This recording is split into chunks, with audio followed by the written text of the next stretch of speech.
Alicia, reports by a local information account shared that there's been no vaccinations taking place for the last 3 days at the vaccine centre in Melton because there've been no delivery.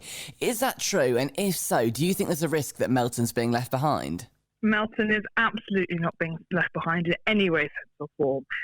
There's almost 50,000 people across Melton and Harbour and the kind of Leicestershire area who've already been vaccinated. What we had is we were one of the first places in the country to get a vaccination centre. We were in the second week of the rollout, which went to the 21st.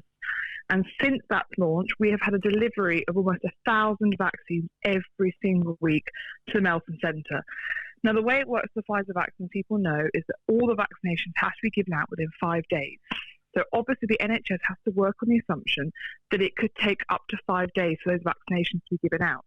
And so therefore there has been a delivery every single week to Melton Vaccination Centre. Now, the good news about the Oxford AstraZeneca vaccine is that we can now move to a model where the local NHS can contact the government and say, we've got through all our vaccinations, we've got through all our Oxford vaccinations, please can you send us some more? And they'll be able to move to that model of shipping them out. But at the moment, when we cannot afford to risk or waste a single vaccination, the fact that we have had a vaccination delivery of over almost 1,000 vaccines every single week, we are absolutely definitely not being left behind. And don't forget, we've also got residents of Melton getting their vaccinations in Grantham, we've got them getting their vaccinations up in Nottinghamshire. People are going to Leicester hospitals, 2 hospital sites in Leicestershire. We are absolutely not being forgotten. Now we've also got the mass vaccination hubs that people are being invited to vaccination at as well. OK, thank you. I also wanted to ask you about some clarification regarding exercise in the new lockdown. How far is too far and how long is too long? I mean, it's been hitting a number of headlines about the Prime Minister's bike ride today. 7 miles does seem quite a long distance, but is there any real restriction on the time that we spend exercising? No, there isn't.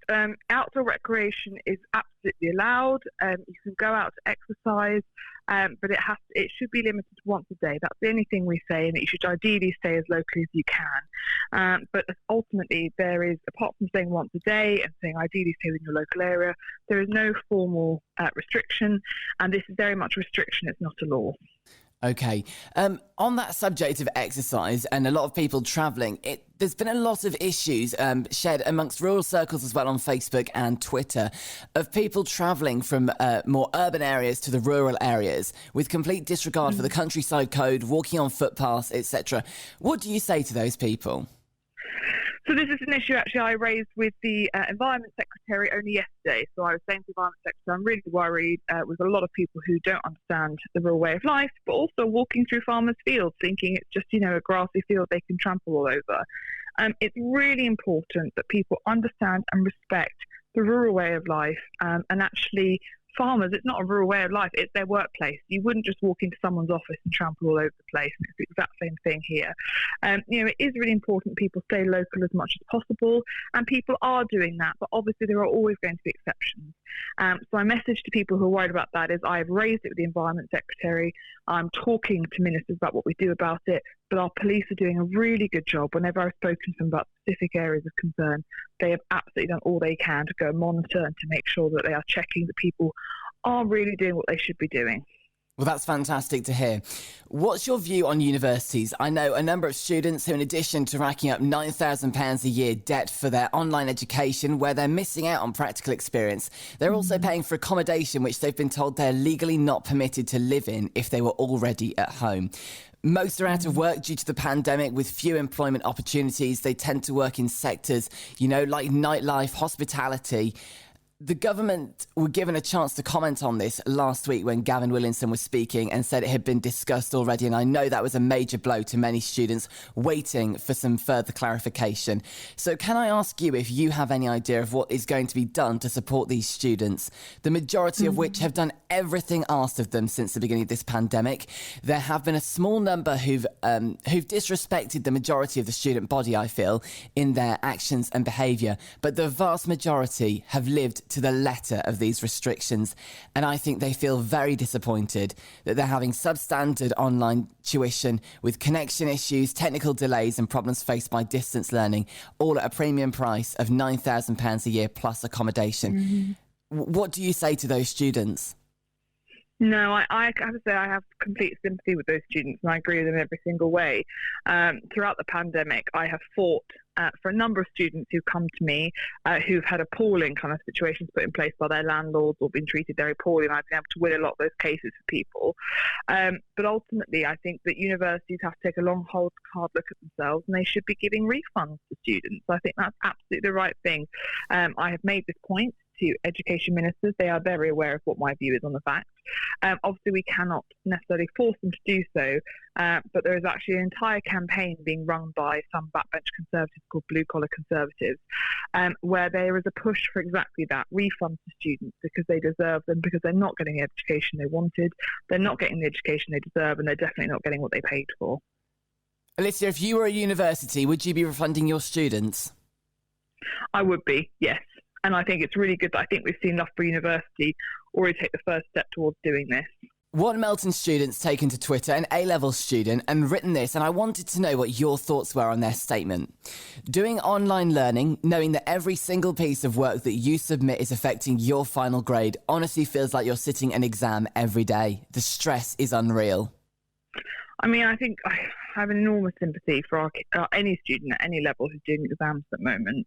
I think it's enormously difficult. You know, it's the same as every single workplace. People are in a completely different situation to what they expected. You know, my first year as an MP, I did not expect to be dealing with a pandemic and having to remove people's liberties. We are all facing situations we did not want to face, and I think the stresses on young people are particularly tough. You know, yes, the decision's been taken to stop exams. I have to say, I don't think I had a single email from anyone asking me to make sure that exams went ahead. I had a lot of emails saying that we should make sure exams didn't go ahead. That doesn't mean that everyone's going to agree with it. And obviously there is repercussions when you do things like cancel exams, which is that every single piece of work that students do, as you say, will count towards their grade. Some students will be very happy with that, and some students will be very stressed by it. I completely understand that. I think, unfortunately, we're just in a really difficult place where we've got to try and adapt and make the most of the situations in which we find ourselves. But it is absolutely exhausting. And I think as a nation, we are exhausted, which is why the vaccine news has come as such good news and cheered people so enormously. Are you almost certain that there is not going to be the same exam controversy come August this year? Well, I hope so. I mean, the decision has been made that we won't be going ahead with examinations. So therefore, we are in a different place to what we were last year. But I think it's very difficult because I don't think there was no clear, absolute, this is the way we should be doing things. Education experts were divided, students were divided. It's an incredibly difficult situation in which we find ourselves. Alicia, just before you go, I know there's news on mass vaccination hubs. Could you tell me a bit more about those? Absolutely. So this week, 7 mass vaccination hubs were set up around the country. And by the end of the next few weeks, we're going to have 50 around the country. Now, these are mass hubs where tens of thousands of people can be vaccinated. Now, residents will get letters through the post that will invite them to come to these national vaccination centres. If you want to go to one, you can go to one. Currently, the closest one is in Birmingham, so that's about an hour's drive from Melton in the Vale. You do not have to go. This is a national, additional system. This is to give you more choice, more flexibility, and the opportunity to get vaccinated quicker. And I have to say, everyone that's written to me who received my newsletter with this information says, how quickly can I get to Birmingham, and please sign me up.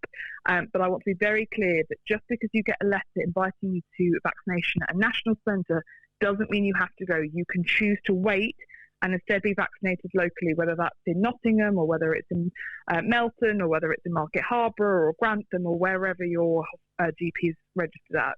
So this is a good thing. It is an additional thing, but you do not have to go to the mass vaccination hub if you do not want to. Okay, thank you very much for clearing that one up. I know it's been causing a few stresses for people around Melton and the Vale trying to organise vaccinations during this lockdown. So thank you very much for clearing that one up. Not at all. Thank you so much, George. Look after you.